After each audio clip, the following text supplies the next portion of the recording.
Good morning, SPH3U. It's Mr. LaRusso here.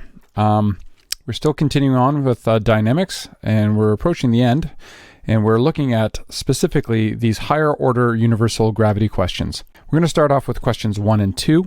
Question 3 is slightly different than 1 and 2, and it's, as you can see, affectionately referred to as the dream crusher. You'll see why momentarily, but we're going to focus on questions 1 and 2 first. So let's take a look at question number 1. An astronaut travels to a strange new planet. She is trying to determine some of the properties of the planet. She brought with her a scale from Earth that is calibrated to Earth's gravitational field. Now, this is a very important part of the question here. Specifically, the scale is calibrated to Earth's gravitational field. That's an important point. On Earth, the mass of her and her suit is a total of 100 kilograms. On the new planet, the scale reads a mass of 75 kilograms. Determine what must be the gravitational field strength of the new planet. So what we're looking for is we're trying to figure out what the gravitational field strength of this new planet is. And what I mean by that is I'm looking for the G of that planet. That's what we're looking for. Now on Earth, we know that G has a value of 9.8. So let's take a look at what we got going on here, given. So first of all, we know that her actual mass, so let's call this MR for mass real, is 100 kilograms. But the mass that the scale is reading, let's call that mass apparent, is 75 kilograms. Now we know that she has a mass of 100 kilograms, but on this planet, the scale appears to say only 75 kilograms. Well, we're going to explain why that is in a moment. Now let's talk about G on Earth. We know that that value is 9.8 meters per second squared. And what we're looking for is the little g of that planet. All right, well, a few things.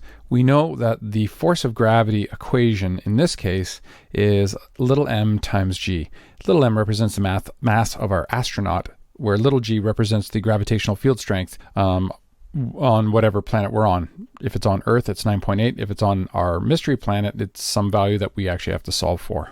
Okay, so how do we actually go about doing this? Well, the thing is to remember that a scale really is something that measures the force of gravity. It's not really measuring your mass. What it's doing is measuring your force of gravity, and the scale on the scale itself, the numbers on the scales are calibrated for a little g of 9.8.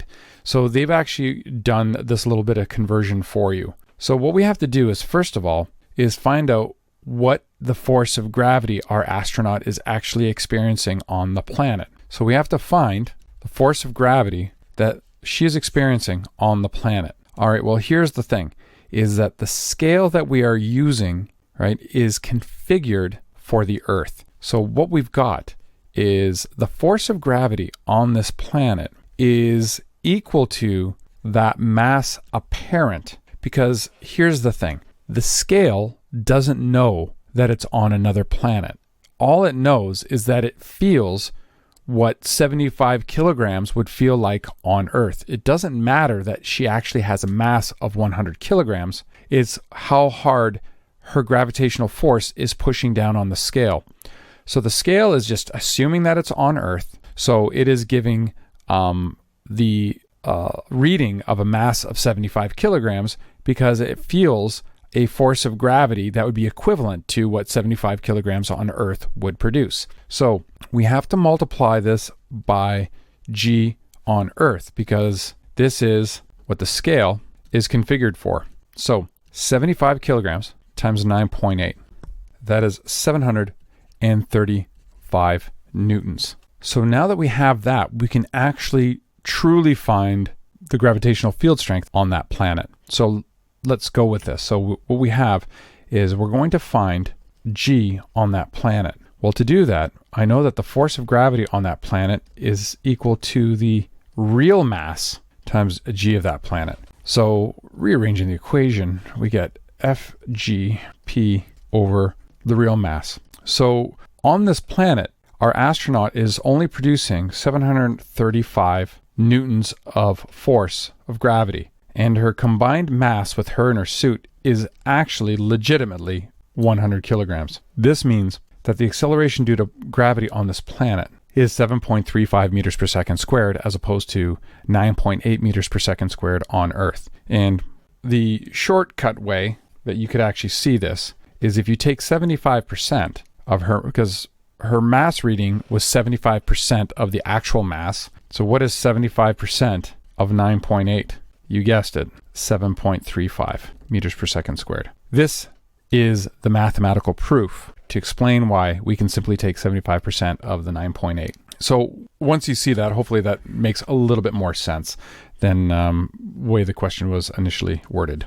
Now let's take a look at part 2. In part 2, the planet has a radius 2/3 that of Earth's. What is the planet's mass?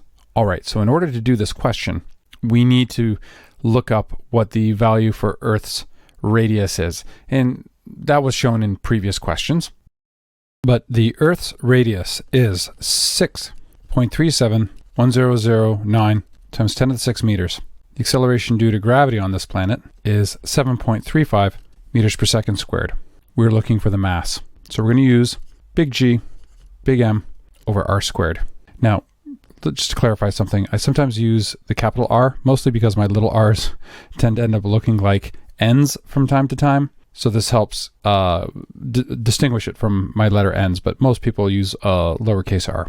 So our solution, we know that G is equal to big G, big M over R squared, but adding the subscript P for our planet should also include that the radius of our planet is 2/3 that of the radius of the Earth. So now, isolating for MP, that's going to be the gravitational strength of the planet times the radius of the planet squared divided by big G equals the mass of the planet. Turning the equation around, the mass of the planet is equal to GP RP squared over big G. Substituting in 7.35 times 2/3 of 6.37109 times 10 to the 6, all squared divided by 6.67 times 10 to the negative 11, which gives us 1.98 times 10 to the 24 kilograms. All right, so now on to question number 3, which I have again called the Dream Crusher. So now our same astronaut travels to a new planet. On this planet, she does some further tests. The first test was to determine the acceleration due to gravity. During this test, she drops a stone from a height of 2 meters, and the average fall time of the stone was 0.755929 seconds. Step 1 is we're trying to determine the acceleration due to gravity. All right, well, let's take a look. We have been given the initial height of this projectile. We also know that the time it takes to fall is 0.755929 seconds. Well, in order to solve this problem, we need to actually get some specific data here. So let's take a look. Now, we're trying to find the little g of the planet, which is also just the acceleration of that planet. Well, acceleration can be found using either kinematics or dynamics. Well, here's the thing. We've been given some information. First of all, we know that the stone has been dropped 2 meters from a height of 2 meters. So that means its displacement. I was going to say it's displacement of the y, but we're just using the y component. We don't have any other components, so we can just use d, is equal to -2 meters. That's how far it fell. We also know that the amount of time it took was 0.755929 seconds. Unfortunately, that is only 2 kinematic pieces of information. We need 3. Well, there's one other value, and the key word is that the projectile was dropped. This means that the initial velocity or initial speed is 0 meters per second. All right, so now we have 3 of the 5 possible kinematic parameters. So since we are looking for acceleration, we need a formula that has d, t, v1, and acceleration. And that formula is our very first formula of our accelerated motion problems, and that is d is equal to v1t plus 1/2 at squared. All right, so here's what we got. So our solution to this problem is as follows. We know that d is equal to v1t plus 1/2 at squared. Now, of course, I would have given you grief had you not put a title, so I decided to put a title in. This v1t, it goes to 0 because the initial speed is 0. So now we need to isolate for the acceleration. So to get the acceleration by itself, we have to multiply both sides by 2, divide by t squared, and that gives us our acceleration. So our distance was -2 meters, and our time 0.755929 all squared. And when you do this, that should work out to -7.00 to 3 sig figs meters per second squared. So the acceleration due to gravity on our planet here, our little g, is just 7.00 0 meters per second squared. Notice, no negative for the G value. It's just an absolute value. All right, so that is part A. Now, here's where things get a little interesting. Her next test was to determine the mass of the planet. Her first step was to determine the radius of the planet, and she did so by placing a spike in the ground and measuring the angle of the shadow at noon. She then traveled 157.08 kilometers north and performed the same experiment. Here are the results. Now let's get the the diagram's missing here. So let's find that diagram. Okay, and there you go. So when she placed the first stick in the ground at noon, the rays of the sunshine were moving in this direction here. So the stick here is blocking the light. So this is what I'm referring to as the shadow angle. So here is the shadow, and then the light picks up here again. So over here, the shadow angle is a bit bigger.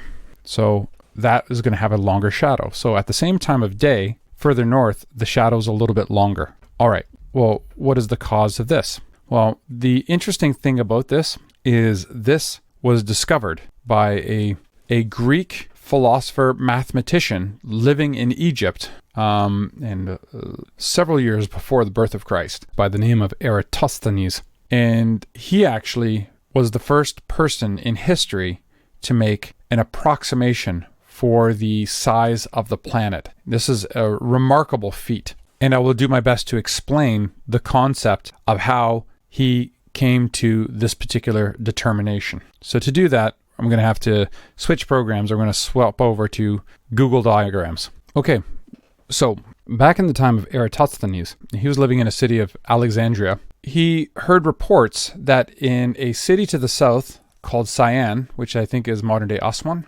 that on the first day of the summer solstice at high noon, columns did not produce any shadows and you could see directly down into wells. What Eratosthenes thought was very peculiar is that this particular phenomena did not occur where he lived in Alexandria on the same day. Now, the curiosity that he had was, well, there's one of two possibilities. One, the report was inaccurate, but that didn't make a lot of sense because it's a fairly easy observation, and it would be unlikely that that many people would get the observation wrong, or there was some other phenomena occurring. Now, at that time, it was believed that the Earth was flat. So here's the argument. If we have a flat Earth, and even in that time, they knew that the rays of light coming from the sun were essentially parallel. So the argument is this: if the ground is flat and you place a stick in the ground at any point, the shadow angle should be the same. So effectively, we get a triangle that represents the shadow. Well, if we take the same triangle, if the Earth is flat, then the triangle size should be the same each time. So simply moving them back and forth, right, we have similar triangles here. And that means that this shadow angle in here, this angle, which we are referring to as the shadow angle, should be the same for each stick at every location at the same time of day all across the world. But that's not what occurred. So what Eratosthenes realized is that the only explanation, if these rays of light are parallel, is that the surface of the planet itself is curved. And this is a remarkable insight for somebody who had no technological means of making an observation to see the curvature of the Earth. This was implied based on this particular evidence. And it's a remarkable thing that people are still arguing about this today when this observation was made almost 3,000 years ago. So we're going to take a look at how we can use this information to determine what the size of the planet is. So now the next step is I'm going to erase all this and I'm going to make a curved Earth. So here we have our curved planet. Next step is we're going to find the center of the planet. And to do that, we can hover over top and there is the center of the planet. So next thing I'm going to do is I'm going to draw a line from the center of the planet to the equator. Next, what I'm going to do is I'm going to draw some parallel lines that represent the sun's rays hitting the planet at different points. So if we notice at the equator here, the ray of light is coming perfectly perpendicular to the surface at the equator. But as we move up towards the poles, we can see that the ray of light is getting closer to the horizon. And if you're right on the North Pole here, that ray of light would be perfectly horizontal.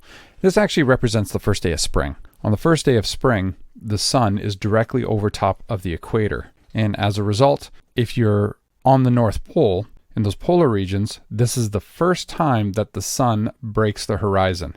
So this is the end of the 6 months of darkness. So I'm just going to make a few adjustments here to get these rays of light a little bit more parallel. All right, so now the next step. What we're going to do is we're going to place the stick on the ground. All right, so our first stick, where she places it, was somewhere on the surface. Now, what I'm going to do is I am going to make my stick extra long. Now, obviously, this would be like 10 times the size of Mount Everest. But for the sake of being able to observe it easily, I am going to make this a little bit on the larger side. And I think I may expand the diagram a bit too. All right, so we've expanded the diagram a little bit. All right, so here is our first stick. Then she places another stick straight in the ground. Now that stick is going to be pointing towards the center of the planet. So I'm just extending the length of the stick to go to the center of the planet. All right, so let's focus on our first stick here again. Get it right up to that ray of light. All right, so let's take a look what's going on. So that first shadow angle that she is referring to, that's this. And this angle right here, this is our theta 1. The shadow would be on the ground here, and this is the stick blocking the light. So here would be darkness. All right, so now she's moved another 157.08 kilometers north. Obviously on the scale of my diagram, I've exaggerated a little bit for ease of for our viewing, but you get the same idea. So next, this is the second shadow angle, and this would be our theta 2. All right, so now that's theta 1, we've got theta 2. So if we take a look down here, we can see some geometry patterns. What you can see here is a Z pattern. So what we know is then that this section right here is also our theta 2, my apologies, theta 1, and that section there, that is our theta 2. So what that means is this little section here, this we're going to call our delta theta. All right, so now the next little bit of information is that we know that she drove 157.8 kilometers. So the distance between these two sticks is 157.08 kilometers. So this little section highlighted in green, that's our distance. All right, so now here is the next important concept. And what we're going to do is we're going to take this diagram and we're going to bring it over into OneNote. All right, here we are back in OneNote. So the next concept. So we're trying to find the radius of the planet. Well, we need to understand a couple of things. One, what is the relationship between this change in angle and this distance d? Believe it or not, you already actually know this relationship. You just don't realize that you know it yet. So if I was to take just a regular circle and then I was to break it up into quarters like this, what you already know is that in this angle here, in this quarter, that represents 90 degrees. And this distance here along the arc here, that distance you know is equal to 1/4 of the circumference of the whole circle, because this is 1/4 of a circle. So this represents 1/4 of the total distance around. All right. Well, what you actually realize is the following idea, is that the ratio of the distance over this change in angle, which is 90 degrees, is equal to the whole circumference divided by 360 degrees, which is the total angle of a circle. Well, if we isolate for d, I get delta theta times c over 360 degrees. Well, delta theta is 90 degrees over 360 degrees. Well, if you reduce this, 90 degrees over 360 degrees, that's just equal to 1/4 of our circumference, which is exactly what we expect. But this works for any angle. So the relationship between this distance d and this angle theta is in the same ratio as the total circumference of the circle compared to 360 degrees. And this is actually how Eratosthenes figured out how big the Earth was. Here's what he did, is he hired somebody to walk the distance from Alexandria all the way down to Syene. And that was 800 kilometers that this person had to walk by foot. And he literally had to calculate and count his footsteps the entire journey. Now imagine that task, that you are walking from equivalent distance of London to Montreal and having to count every step that you took and report that back when you return to Alexandria months later. And based on the observation, that's the only observation that he needed someone else to do. He needed that distance d. This observation he was able to do because when he was in the folks that were in Syene, they were experiencing this. So he knew that the shadow angle in Syene was 0 degrees, not a problem. All he had to do was measure his own angle and get that distance. And then when he did that, he got an approximation for the Earth's circumference, which is shockingly close to what it actually is. And he got about 40,000 kilometers, which is remarkable, considering he did this based on some dude walking from Alexandria to Syene. All right, so let's actually apply this to our particular calculation. All right, so now what we want to do is we're trying to find the radius of the planet. So I know that d over delta theta is equal to c over 360 degrees. But the circumference of a circle is 2 pi times the radius. All right, so we've got d over delta theta is equal to 2 pi r over 360 degrees. Now we isolate for r. So that's going to be 360 degrees times the distance divided by 2 pi times our delta theta, and that is equal to our r. Substituting in 360 degrees times.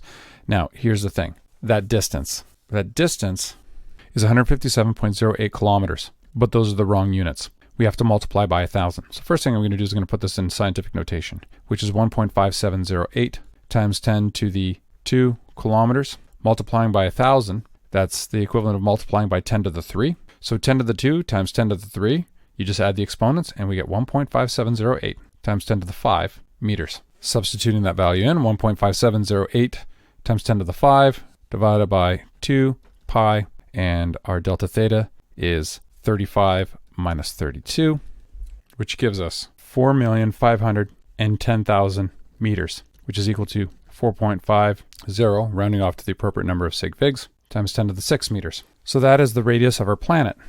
All right, so next step. Now that we have the radius of the planet, we have to determine what the mass of the planet is. So to find the mass of the planet, we know that little g is equal to big G, big M over r squared.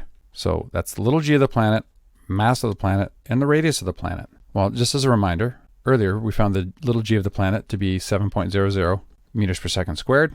We found the radius of our planet to be 4.50 times 10 to the 6 meters. So now all we have to do is isolate for that. So multiplying both sides by rp squared, and then divided by big G, turning the equation around, and now substituting in. And we get a grand total of 2.12 times 10 to the 24 kilograms. And that, ladies and gentlemen, is how you can determine the radius and the mass of a planet by walking and dropping a rock.